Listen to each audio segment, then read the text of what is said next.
izo nzu rero mubona ku rubuga mubona tubegereza n'ibibanza tubashakira biba bifite ibikorwa remezo. Urabona nk'isoko riragaragara bari hafi yabo, kaburimbo nayo murabona uburyo ni hafi yo ku isoko biragaragara.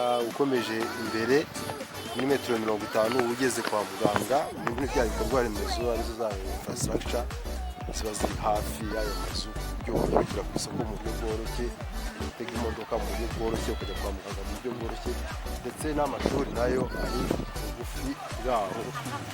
Rero nta n'ushobora gukora bahaye ikaze hano iwacu muri Gasabo, umurenge wa Rusororo, mu kagari ka Bisenga, umudugudu ni Gasiza.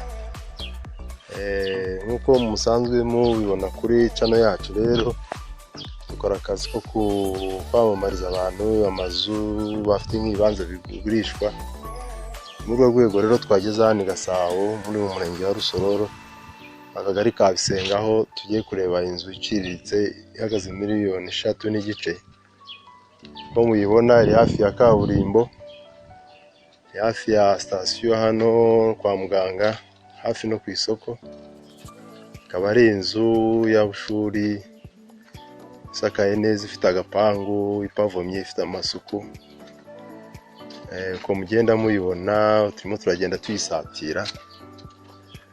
Iri ahantu mu imiturire, rero nako baturanye n'abandi mu bindi bipangu, gutyo nabo bakaba bashaka amafaranga make cyane. Ni inzu ihendutse ko muyibona, ariko nubwo ihendutse iyo ni inzu ikoze neza, ifite ibyumba 3 na salo, ikaba ishaka miliyoni 3 n'igice nkuko turi kubibabwira.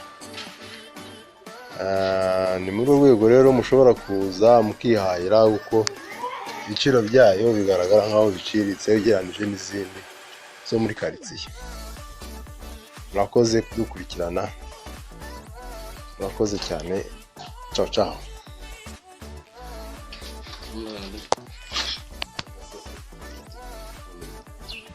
Tubahaye ikaze hano iwacu muri Gasabo, umurenge wa Rusororo, mu kagari ka Bisenga, umudugudu ni Gasiza. Nk'uko musanzwe mubibona kuri channel yacu, rero dukora akazi ko kwamamariza abantu amazu bafite nk'ibibanza bigurishwa. Muri urwo rwego rero twageze hano i Gasabo muri mu murenge wa Rusororo, akagari ka Bisenga, aho tugiye kureba inzu iciriritse ihagaze miliyoni 3 n'igice. Ko muyibona iri hafi ya kaburimbo, hafi ya station hano kwa muganga, hafi no ku isoko. Ikaba ari inzu y'abushuri